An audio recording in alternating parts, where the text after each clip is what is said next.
Gossi is going to talk to us about the pleasures and the pains, I guess, of running and maintaining and leading an application in production. So, big round of applause for him. Thank you for being here. Oh, cool. Yeah, I'm Gossi, and I'm gonna speak about the front-end city. Here we are in Brussels, and welcome to Brussels. I hope you followed my advice and brought your unicycle with you, because apparently it's the best way to explore cities. You're faster, you have the same maneuverability as a human, and you're damn more stylish. And how else can you take a picture of yourself doing a 540 unispin in front of this beautiful scenery? Try that on a scooter. Unicycling plays a big part in my life. I did it competitively for 14 years. I'm a coach for over 20 years now, and that was the reason I studied sports science. And recently I got the chance to speak to other coaches throughout Germany and was asking, how do you teach your kids learning tricks? And I realized it's perhaps not the best way. They can use a little help. And I thought about a solution. What can I do for them? And the solution is easy, pretty straightforward. I can tell you. Because sports science delivers all the parts we need. So you need to create a system in which you combine 3 movement models we know from sports science. The first one is the face model from Manuel and Schnabel. Then the second one is the functioning model from Göner. And the third one is the constitutive movement model by Kastad. Now combine them all 3, use the strengths of each, the time dimension from the first, the order dimension from the second, and the practical approach from the third. Connect it to some exercises, and that gives your coaches a nice menu to pick and create their practice units. And also teach them maybe something about new training methods, such as differential learning or controlling the attention focus, because that helps really good. So now is the big question. Who here is going to fund me to build this? Nobody? That's a pity. Well, maybe I projected a situation that is all too familiar to you. Maybe I put myself into your role, asking for approval on a mission that you want to do on a technical initiative. Maybe I projected in a situation in which I put you in the role of approving that. And me using very highly technical language from a domain I imagine you're not familiar with. Because that's a problem statement of this talk, is to ask for technical mission. And that can appear in a couple of places, like local refactoring after you build a new feature and you're not happy because you let tech creep in, writing RFCs, or the example for today is changing the build system to embroider and read. And I did, as every engineer would, go to Opperman and said, yeah, look, these are the arguments for why we want to do this. It's faster, it's fancy, the typical red flag on such an argument list. We have tree shaking, smaller bundle size, and it's more modern. Of course, that was super, super successful because I got a lot of questions, like, what will it cost us? How long will it take? Why do you need half a year to be at the same situation we are now? How much features you could ship instead? And what's the whole return of this investment? This is not what we signed up for when we decided to make a living out of coding. Yet, this is what we have to face. And the solution here is that we need to translate our technical jargon into something. As my manager put it, when we can explain it to my mom, we're good. So substitute the mom to any person as the least technical affine that you can think of. So the task was that, okay, let's work on the build system. And it was just a role for me personally in which I slipped into this. And then I come to the point, hey, there's a responsibility behind this. Yeah, the task might be the build system, but actually the responsibility of all this is that we are responsible for the whole front end. And that made me think, and that's a question I want to ask you. What comes to your mind when you need to keep thinking about keeping your front end application operable? Like the 1, 2, 3, 4, 5 highest points. Give you a little bit of time. And then I'm gonna repeat the question.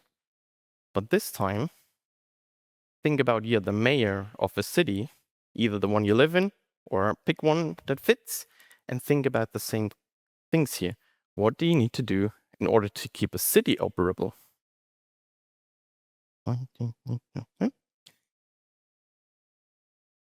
That's the thought experiment I made. I was like, I had different answer sets for these two questions. Maybe that was the same for you right now. And I was like, but it's not wrong. I can transport from one to another. And this is when I came up with the idea of a front-end city. So this is the areas I thought of, and I go over each of them right now. So first, let's start with infrastructure. In a city, we need to think about electricity, water, cable, garbage collection, traffic lights, etc. And also in software, we have infrastructure, dependency management, build system, release management, and a bit more stuff. So we see there's similar things here. Next up, city layout, which connects to architecture. The first one is a city has, if it is at a certain size, districts to manage and administer the hierarchical complexity here.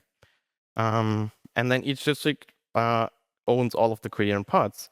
So here, because I'm near Frankfurt, this is an idea here.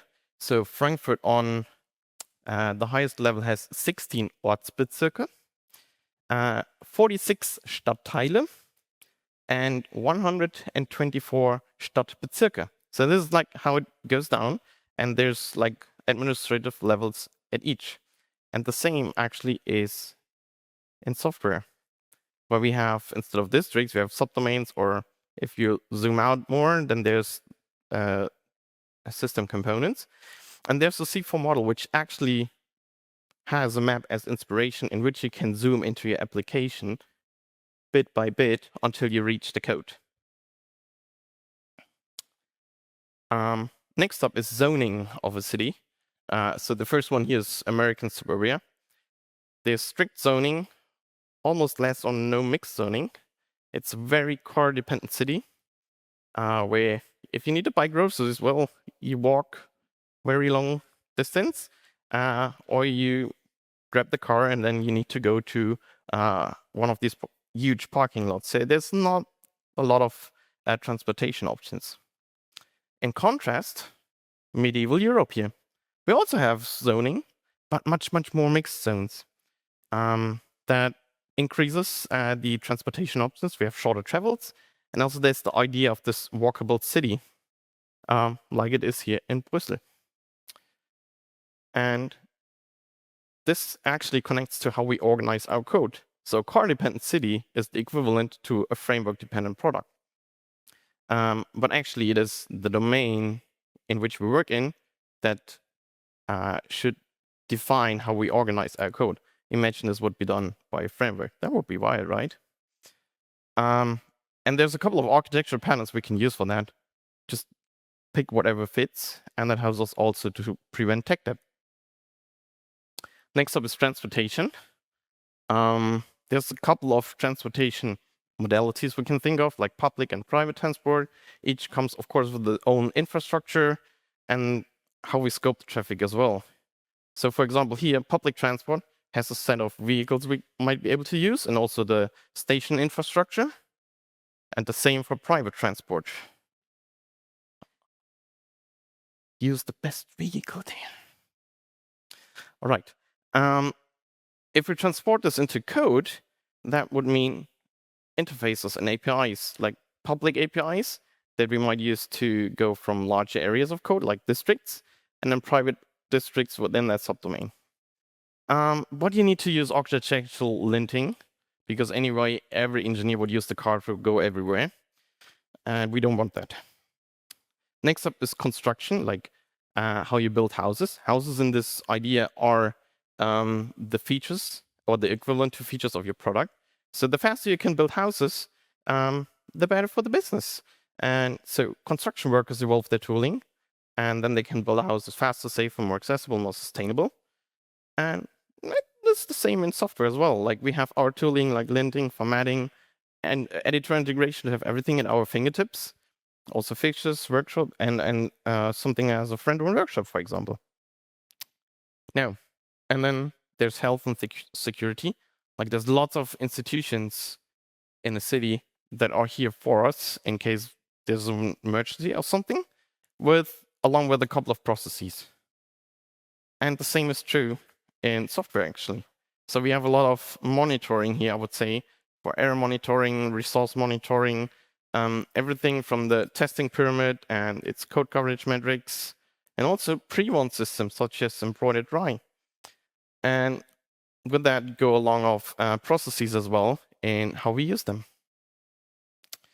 And then sports and entertainment. Now, from a sociological point of view, sport and entertainment is the most unnecessary minor matter in a city. A city would function without.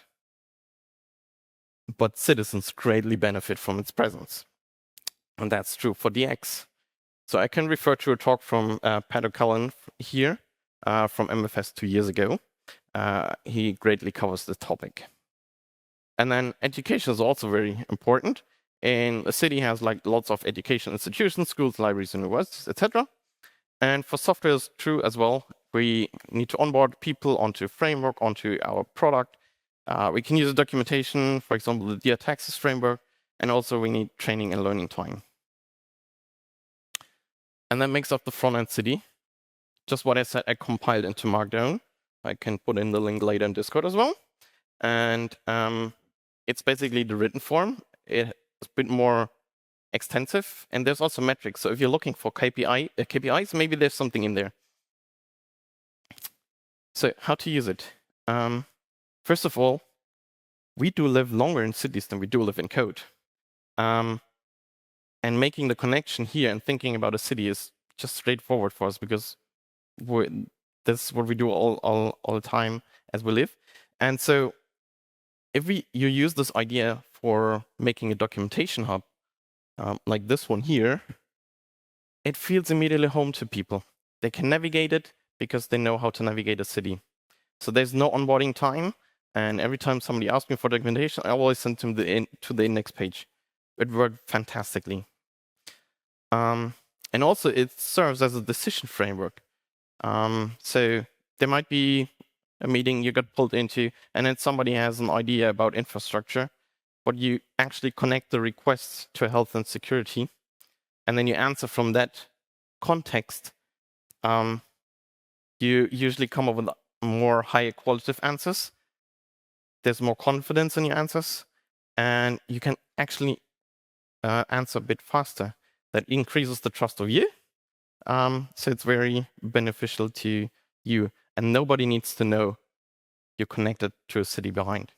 That's the surprising part. Okay, so let's use this at the example from the beginning to change our build system to embroider and read. So there was a task, there was a responsibility. Let's look at the task through the lens of the responsibility, so we can connect it to context, and maybe we can reshape the weight a little here. So this is the solution sheet I'm going to fill up. We start by the translation part. So on a technical side, we want to change the build system to embroider and read. On a city, I made the example of connecting or like changing the connectivity from broadband to optical fiber. So we can start with the first reason here. Of course, it saves time and money. And there's a couple of formula you can run to get estimates for that. And then use this formula to put parameters in of your current system and the ones that you anticipate, so you can have a comparison or project that. Important to know that you perhaps need a certain threshold of engineers until these numbers become significant, or it's just too low if there's not enough. Because if they are, then those numbers really are an argument. But if you have a high amount of engineers, this might already be it, and you don't need to go and look for more reasons. So time and money savings we put up as a reason, and this is like really nice to tell your managers or upper management, yeah, we save time and money. It's like, yes, more of this. So actually, we should have started with that one at first. So to make a technical feasibility assessment, can we actually do that? So here's like perhaps the way of how you change the build system from classic over embroider loose, then strict mode, and then wheat. But we need to ask ourselves, hey, can we actually roll out fiber into the city, into each district, into the street, or into each house? Not that we go and knock on the door saying, hey, here's fiber. Like, thank you. I think we're offline now. That would be bad, so we need to check that at first.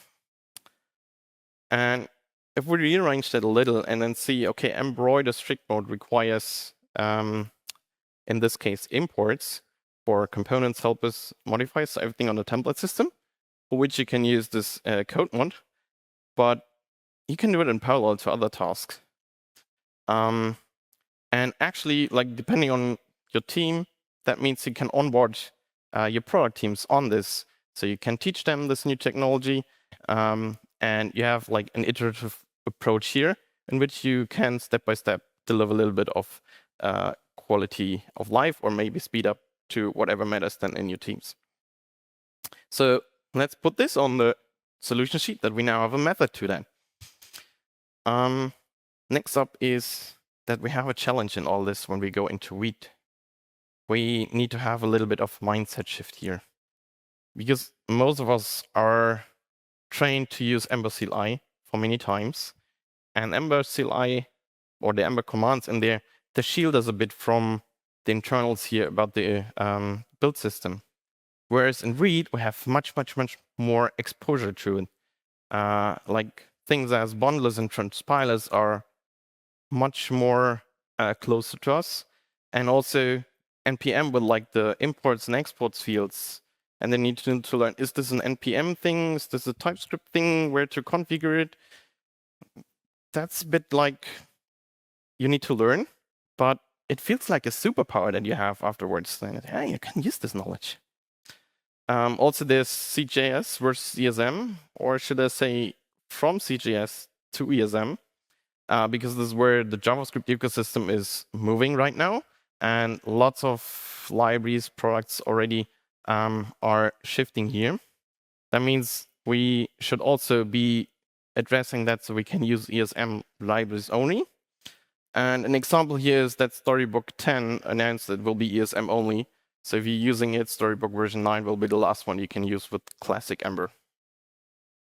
And we want to keep up this, we want to keep up the interoperability so we can integrate stuff from the JavaScript ecosystem. So let's put this on the solutions sheet as JavaScript ecosystem compatibility. But perhaps we need to rename a little and say we can have more off-the-shelf solutions, because that sounds better to upper management. It's like, oh, you don't need to build this. We can buy it for the price of 0 and a bit of integration. Cool, cheaper, nice. So it's just the same argument, but rewritten or rephrased. Next up is the ecosystem integration. And here, let's say you start a new project and you build on Wheat. And then for basically core parts, for internationalization, we use perhaps Ember Intel. For authentication, we use Ember SimpleAuth, and icons, we use one of those. But with Wheat there, we can challenge these decisions and think what has the ecosystem to offer that we might be able to use. So I did that. For Intel, I looked into these libraries and choose Paraglide here. for authentication, it's the same thing as well. There's a couple of libraries out there, and I choose BetterAuth. And for icons, I have the solution for all of us. So let's start by it. Like, this is the part where I show some code. If you read it, it's your fault.